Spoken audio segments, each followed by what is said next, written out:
What is going on, Governor? Chisgule here. Today we're going to talk about how you can stop a high-powered player that is going on a rampage.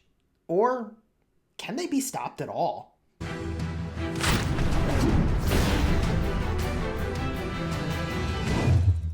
Hello, my friends, and welcome back. In this video, we're going to talk about how you can deal with players that are not following your kingdom's rules or players that are just downright toxic.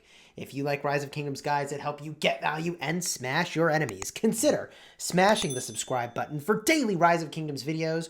We are also a sponsored content creator. In this video, we're going to talk about how you deal with this very difficult situation. A high-powered player somewhere in your kingdom is causing problems. What can you do, and is there even anything you can do at all? There are some things that we think work well. There are some other things that I think against a player of a certain level of power just aren't going to cut it. And then at the very end, we'll make some suggestions. Let's start with the things that you can do.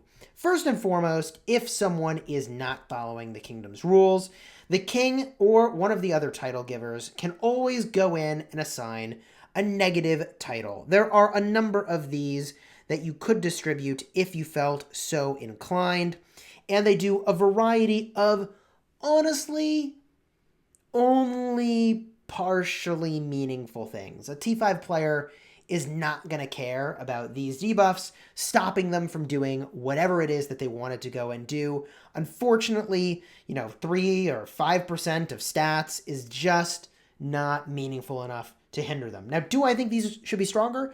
Not necessarily, because, look, sometimes the king is in the wrong, so maybe they shouldn't be able to majorly negatively affect a player's stats. The next thing that you could do to try to handle someone who is misbehaving is to try to go and zero them. And that is an interesting idea. Can you zero a high power player that is misbehaving and doing whatever it is that they're doing that you don't like? I'm going to say that if they know that that's coming, it is going to be nearly impossible to execute. Even at 75 million plus power, that player is going to be very, very difficult to even swarm down if they have a proper defense on their garrison. And we spend a lot of time talking about garrison defense. Card up in the top if you want to see some of our recent videos about how to make your city unfreaking beatable after you've hit a certain amount of power. Otherwise, man, below a certain amount of power, and you can in fact get, unfortunately, swarmed down. So the tough thing there is that if somebody knows you're coming, you can either swarm them down very efficiently, or honestly, they're just going to peace shield in a way that causes maximum damage to you, and then when your hospital is about to fill up, they peace shield to prevent their hospital from overflowing. So it's very difficult to both rally or swarm someone who has any idea that it's coming, and if they're at all competent, they can remain protected at all times with a peace shield. So if a peace shield isn't going to cut it, you could try to then constrain players' access to different zones.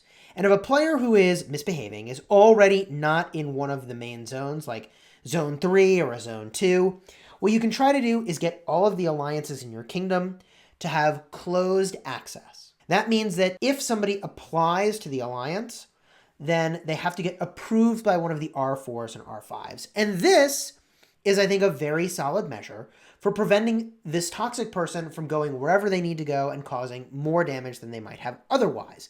This does mean that you will have to be a real steward to your kingdom's land, going through and cleaning up any alliances that should not be in one of those zones.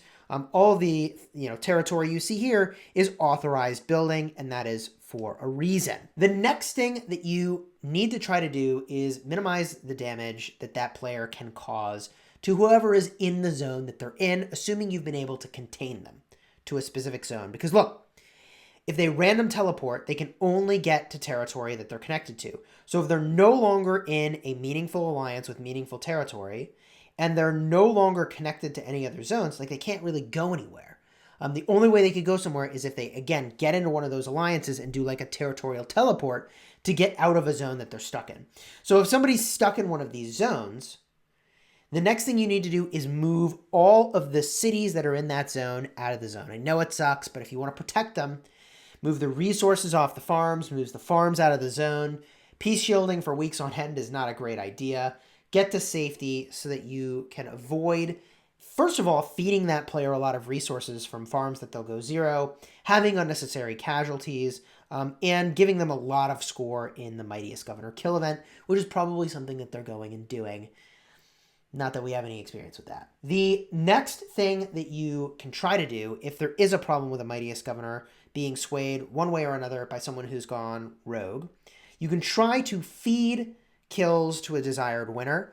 And just to show you how insane this is, right? Just to show you how insane this is, we had one such fight where I was getting sort of fed kills, but the intention wasn't even to feed me kills. And I killed 105,000 T5 and had 38,000 go to my hospital. Ruse did a little bit of feeding with me here. I'm like, oh my gosh. You can really feed a desired winner of a Mightiest Governor a lot of points. Just make sure that that is compliant with your own kingdom's rules for the Mightiest Governor. In this case, the intention was to stop bad actors from getting sculptures, which was fully in alignment with the spirit of arranging Mighty Governor wins. That's a topic we've talked about a lot. Card up in the top if you want to see a video about that. So, the next thing we need to talk about that will at least give you a little bit of peace of mind is that you can mute the player in a game. You can block them. You don't have to see them chat. You don't have to see any of their mail messages. And at least you don't hear them, which is sort of nice, sort of helps. It's almost like they don't exist right up until they start causing problems and are zeroing people. So to that end, I don't really think there is a boatload that you can do against a fully toxic player that is really out to get people. And, you know, there's, I guess, one other idea that is very much worth mentioning, which is that you can build territory in a way so that it's impossible for someone to teleport onto your land, and you can make them have to walk a long distance if they want to hit a city.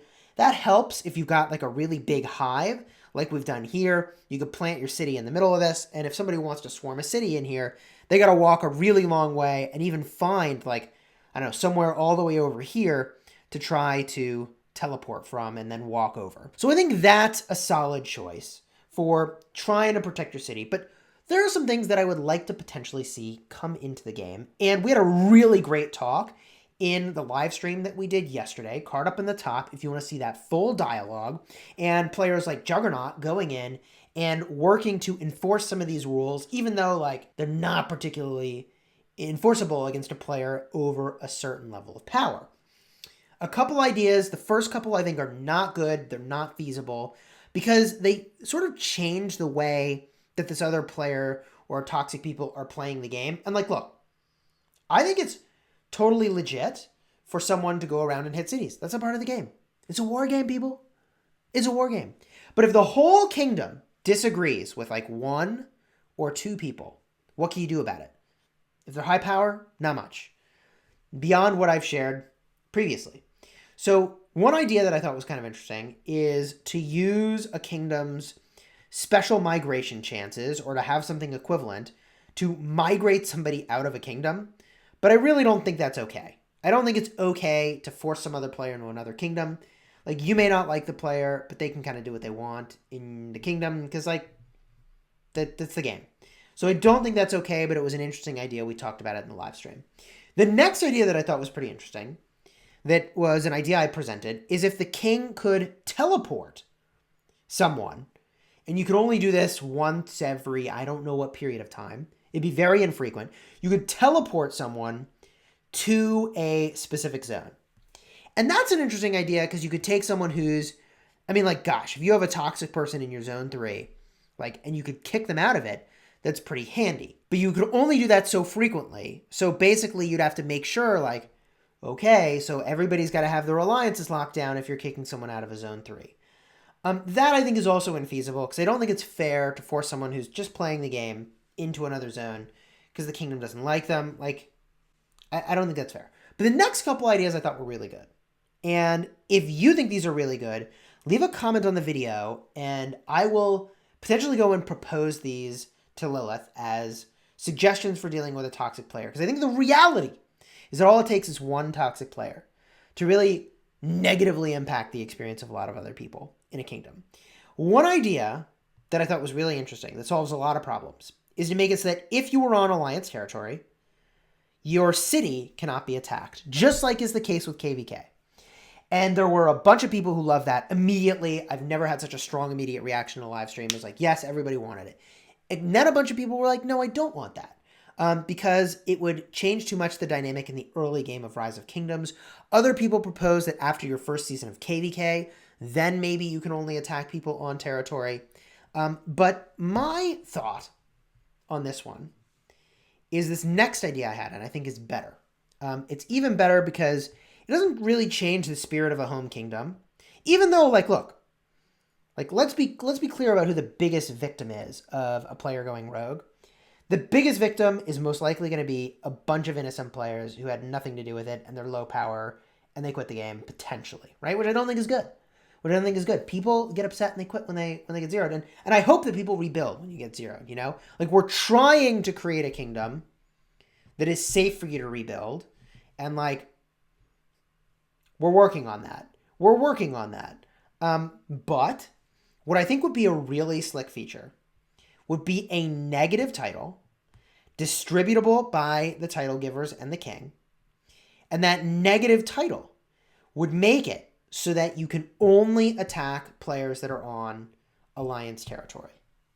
Now, that's an interesting idea because they still can, like, it doesn't stop somebody's ability to wage war, which I think people should be able to wage war, right? Like, think about how these abilities could be abused. It doesn't stop people's ability to wage war because if you're waging war, you're going to destroy the flag they're under anyways, and then you're going to take them out. I like that about this.